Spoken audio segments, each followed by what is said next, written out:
अस्सलाम वालेकुम dear students, class 5 science के साथ सर यूनस। और आज हम चैप्टर नंबर 5 स्टार्ट करने जा रहे हैं। इसका नाम है फोर्सेस एंड मशीन्स बेटा।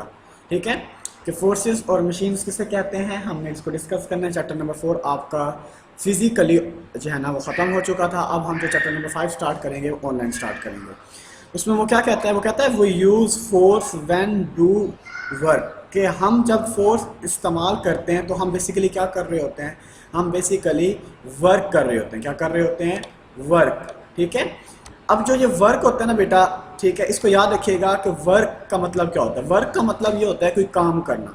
सपोज करें कि मैं जो है ना एक किताब उठा के किसी एक जगह से उठा के दूसरी जगह पर रखता हूँ, तो बेसिकली मैं क्या कर रहा हूँ, बेसिकली मैं फोर्स का इस्तेमाल कर रहा हूँ। मैं फोर्स यूज़ करके किताब के ऊपर वर्क कर रहा हूँ। नेक्स्ट वो कहता है कि we use force when we write on a paper, कि हम जब फोर्स इस्तेमाल करके हम पेपर के ऊपर राइट भी करते हैं। बिल्कुल, फोर्स होगी तो हम पेपर पर राइट करेंगे। ओपन आ डोर, आप जो है ना वो दरवाज़ा भी खोल सकते हैं। Pedal a bicycle as a push an iron nail in the wood, या आप बाईसाइकिल चला रहे हैं या आप लकड़ी के अंदर कील ठोक रहे हैं, तो फिर भी आपको फोर्स लगानी पड़ेगी। उसके बाद वो कहता है we can not use see a force but we can see it effect. कहते हैं एक बात याद रखिएगा, मोस्ट इंपॉर्टेंट बात है, मैं इसको जो है ना अंडरलाइन भी कर देता हूँ। वी कैन नॉट, हम नहीं देख सकते। We can not see a force, हम फोर्स नहीं देख सकते। But we can see its effects, हम इसका इफेक्ट्स जो है ना वो देख सकते हैं। क्लियर होगी बात यहाँ तक? उसके बाद बेटा हमारे पास है next, this is called friction. Friction किसे कहते हैं? मोस्ट इंपॉर्टेंट है और ये एग्जामिनेशन पॉइंट ऑफ लिहाज से बहुत इंपॉर्टेंट है कि फ्रिक्शन की डिफाइन करें या फ्रिक्शन किसे कहते हैं। वो कहता है what happen when we stop pedalling a bicycle, के क्या होता है जब आप पैडलिंग जो है ना वो करना स्टॉप कर देते हैं बाईसाइकिल की। तो बेसिकली होता क्या है बेटा, वो कहते हैं why a rolling ball stops after moving some distance on the ground. Basically वो ये कह रहा है कि जब रोलिंग बॉल स्टॉप होती है, रुकती है after moving on some distance on ground, जब हम मूव करते हैं किसके ऊपर भला, ग्राउंड के ऊपर, तो हो क्या रहा होता है बेसिकली। तो वो कहता है दिस इज अ फोर्स, एक ऐसी फोर्स होती है which opposes the motion of bicycle and rolling ball. एक ऐसी फोर्स होती है जो कि अपोज करती है, मतलब मुखालफत करती है, रोकती है किसको, मोशन ऑफ बाईसाइकिल, बाईसाइकिल की मोशन को, एंड रोलिंग बॉल, और जो बॉल जो रूल कर रही होती है उसको वो रोकती है। अब वो फोर्स क्या कहलाती है? अब आ रही है डेफिनेशन। यहाँ से बेटा आपने डेफिनेशन करनी है यहाँ तक। This is called frictional force जो है ना, या इसे आप कह सकते हो, ठीक है, यहाँ तक। वो कहते हैं a force which slows down and stop the things from moving, मतलब कि ऐसी फोर्स जो स्लो डाउन, रफ्तार कम कर दे, एंड स्टॉप द थिंग्स, और चीज़ों को रोक दे, फ्रॉम मूविंग, चलते हुए। मतलब एक चीज़ चल रही है, मीन दैट वो आप ऐसी फोर्स जो उसको उस चीज़ को स्टॉप कर दे, उससे स्लो डाउन कर दे, तो बेसिकली क्या खिला रही होती है, इस कॉल्ड अ फ्रिक्शनल फोर्स और फ्रिक्शन। उसे फ्रिक्शनल फोर्स भी कहते हैं और उसे फ्रिक्शन भी कहा जाता है। उसके बाद है बेटा, वो कहता है फ्रिक्शन अपीयर्स। फ्रिक्शन जो है ना वो अपीयर होती है या जाहिर होती है। कब जाहिर होती है?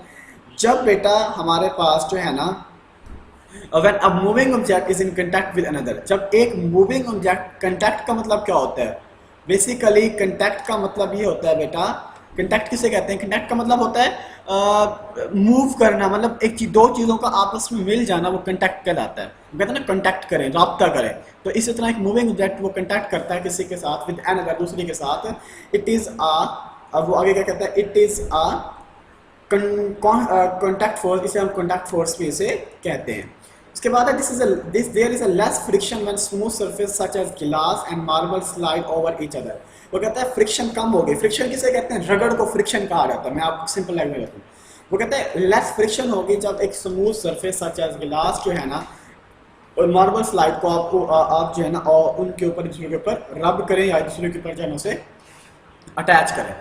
उसके बाद वो कहता है देयर इज मोर फ्रिक्शन, ज़्यादा फ्रिक्शन होगी व्हेन रफ सरफेस, मतलब खुरदरी जो सरफेस होती है, such as paper and bricks slide over each other, के जब आप एक रफ सरफेस को, सच एज सैंड पेपर जो होता है या ब्रिक्स होता है, आप उसे स्लाइड करते हैं एक दूसरे के ऊपर।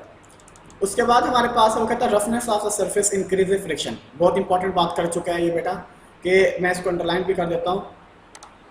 रफनेस ऑफ द सरफेस, ठीक है, रफनेस ऑफ द जो सरफेस है इज इंक्रीज फ्रिक्शन के, जो रफनेस होती है सरफेस की वो फ्रिक्शन को क्या कर देती है, इंक्रीज कर देती है, बढ़ा देती है।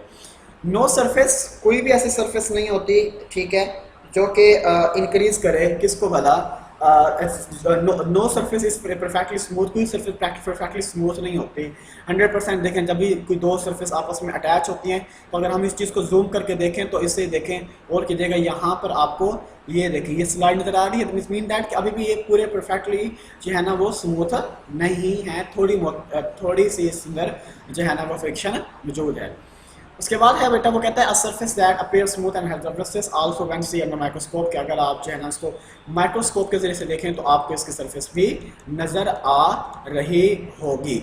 अच्छा, उसके बाद है सम मटेरियल आर डिफॉर्म, कुछ ऐसे मटेरियल होते हैं जिसे हम डिफॉर्म कर लेते हैं, डी शेप कर लेते हैं अंडर प्रेशर, जैसे फोम का इस्तेमाल करते हैं। ये फोम है, मैं इसके ऊपर एक ईंट ब्रिक लेकर आता हूँ तो ये क्या हो गई है, ये डिफॉर्म्ड हो गई, अपनी शक्ल से वो तब्दील हो गई है। Deform material also cause friction, जो डिफॉर्म मटेरियल होती है वो हमेशा फ्रिक्शन को काज करती है। So roughness of surface and deformation, जो रफनेस होती है सरफेस की और डिफॉर्मेशन होती है, are the causes to increase the friction, ये वजह बनती है इन फ्रिक्शन को इंक्रीज करने की। ऑब्जेक्ट्स मूविंग इन लिक्विड, जो ऑब्जेक्ट्स होते हैं मूव करते हैं लिक्विड्स के अंदर एंड गैसेस के अंदर, आल्सो फेस फ्रिक्शन, वो भी फ्रिक्शन को क्या करते हैं, फेस करते हैं। Water resistance is a force, water resistance जो होती है पानी की जो मज़ाहमत होती है वो क्या होती है, बेसिकली एक फोर्स होती है which slows the object moving through water, जो कि जो वाटर मूव कर रहा होता है उसको क्या कर देती है, स्लो कर देती है। वाटर रेजिस्टेंस भी एक फोर्स है।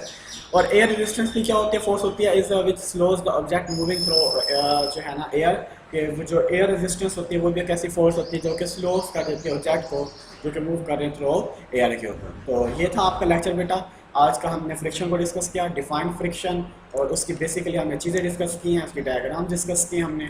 तो आई होप आपको लेक्चर क्लियरली समझ आ गया। तो आगे होगा कोई क्वेश्चन या कोई बात हो तो आप मुझसे बेटा व्हाट्सएप पे पूछ सकते हैं।